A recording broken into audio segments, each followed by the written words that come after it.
Assalamu alaikum everyone. We're very excited to have with us Professor Naeem Zafar, who is Managing Director at Concordia Ventures. He's also an angel investor, a professor of entrepreneurship, and we're going to do a quick rapid fire with him, pick his brains because he's obviously has a lot of expertise on entrepreneurship. Naeem Sahab, if you could do a quick introduction of yourself, then we'll dive straight into the questions. So I'm the simple Lahori-born Urdu medium school ka ladka. Okay. Went to Central Model School, Samnabad, Government College, got a scholarship to UET. फायदा ये था कि matric में top किया, FSC में top किया तो scholarship मिल गए थे. तो वहाँ से फिर मैं तुर्की गया, 2 साल स्टार्ट किया वहाँ यूनिवर्सिटी, वहाँ से अमेरिका में ख़त्म किया. So I'm an electrical engineer. I worked as an engineer before starting my first company. So I've done 7 startups now, 5-time CEO. And been building companies, helping people build companies, invested in about 20 companies.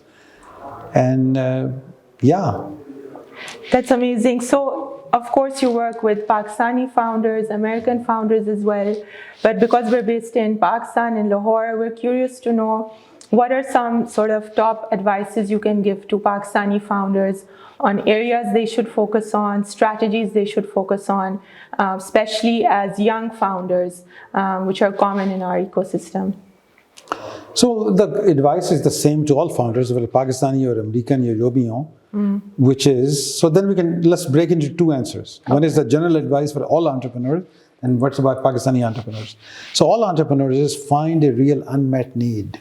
Right. Understand why is it unmet? Okay. Is it impossible? Is it hard? Is it illegal? Is it what? Because आपको बेशुमार ख्याल आते हैं कि ये भी हो सकता है, वो भी हो सकता है. जब तक आप लोगों से बात करें, कस्टमर से, यूजर से, तब समझ आती है कि चाहते क्या हैं वो आके. So once you understand चाहते क्या हैं, किसको ज़्यादा ज़रूरत है, who needs you more, then the solution is the easy part. Most entrepreneurs fail because they don't appreciate the difficulty or the complexity of the ecosystem, or don't understand what users really need. Right. So this applies to all entrepreneurs. Pakistani entrepreneurs have additional problems. Additional problems is they haven't had good role models. They don't understand the need for hard work, work ethic, integrity, saying what you mean. थुक नहीं लगानी. इनको बड़ा शौक होता है, exaggerate करते हैं. They lose trust of investors and customers. So this comes from watching good role models. Sure. So पाकिस्तानियों में वो जरा अगर कम कर लें तो कोई इनको stop नहीं कर सकता. You mentioned advice for Pakistani and American founders, universal sort of areas that all entrepreneurs can look at. But agar hum specific comparison dekhein, are there parallels that can be drawn between the Pakistani ecosystem and the American one, especially in terms of learning? Well, ecosystem Pakistan is nascent. It's too early. They haven't had as much success because they haven't seen good exits. अच्छा, पाकिस्तान में बेशुमार business हैं, small business, but they're mostly started by friends and families, and they can grow to be a good lifestyle business. But we are talking here about venture fundable business which can become unicorns. Sure.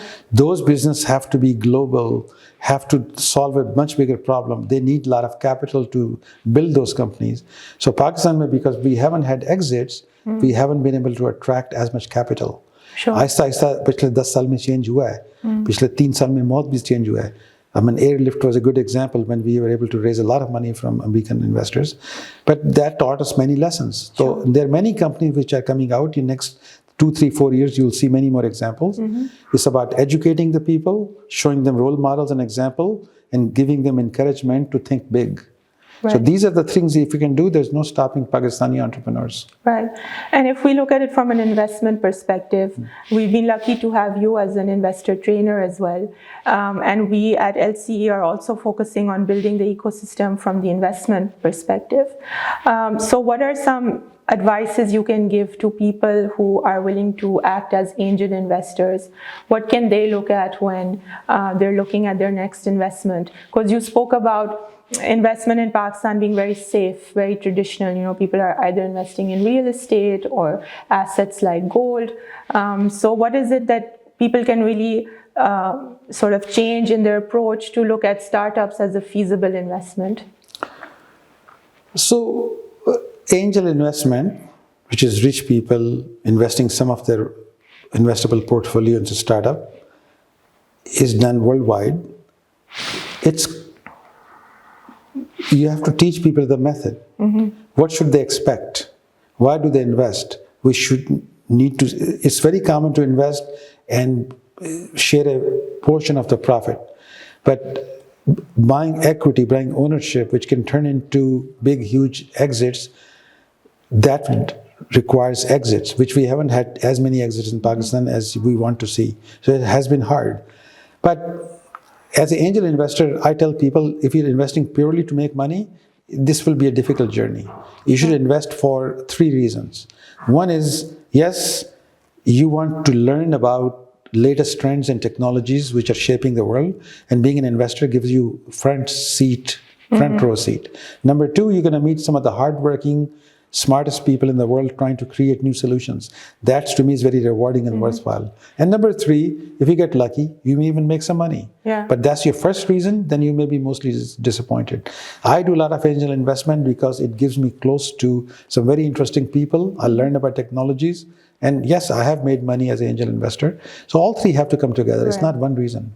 Absolutely. I like that approach, because you're saying finances is part of it, profit is part of it, but not the complete story. That's right.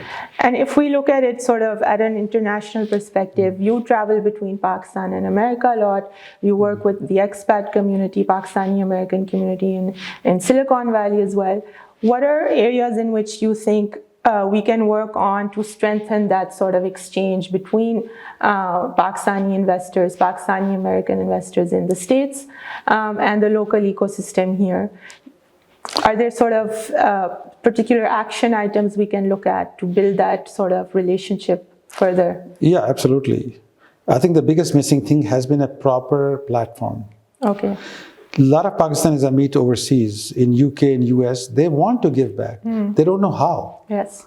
लेकिन अचानक एक बंदा झाड़ी से पीछे से आपको चलाक मार के आपके साथ आ जाए कि Saba, how can I help you? Yeah. You will be suspicious and freak out. All right. There's no proper platform. So if they approach people, how do they approach?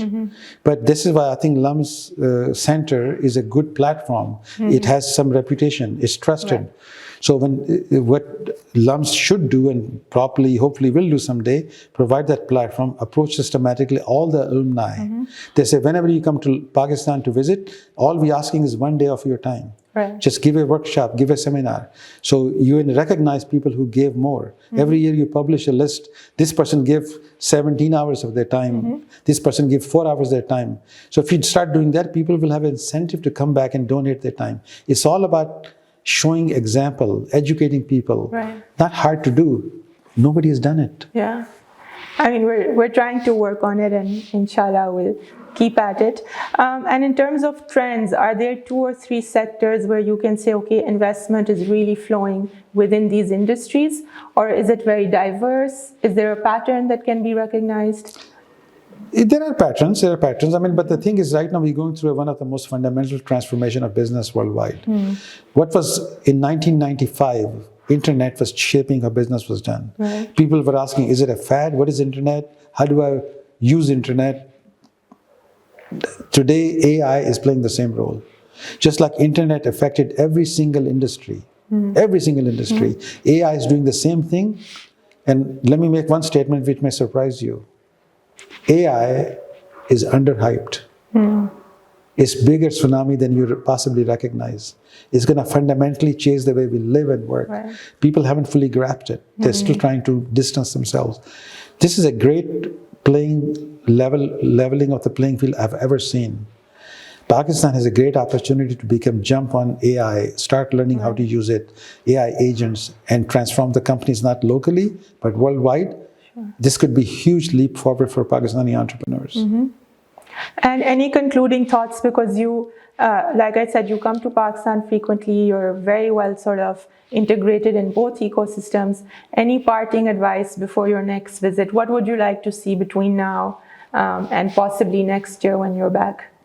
So one thing we started to do, I got together with some other Pakistanis in US, and we created a non-profit called Aspire Pakistan. Okay. So Aspire Pakistan now has, our CEO moved here, Hassan Sayed, And we have a couple of full-time employees and a whole bunch of volunteers. So we're using Aspire Pakistan to train people in universities how to take advantage of AI, how to start generating income. We are mentoring and coaching startups about mentors overseas, how they can accelerate their growth. So I encourage you to check out Aspire Pakistan, connect with us, and take advantage of us. And we're collaborating with 22 universities about how to collaborate and give them the necessary knowledge to jumpstart. I would love to see this platforms take hold in the next few years. Okay. We started National Incubation Center a few years ago, and there are many of them, but not all of them know how to train future entrepreneurs, how to help them. Aspire is trying to bridge the gap. So that'll be my great need to see Pakistan really flourish. I'm very bullish in Pakistan, despite what people say. So I hope that I'll see that in my lifetime. Yeah, I think that's a good note to end on. And we'd like to again thank you for your time and have you back soon. Good to meet you.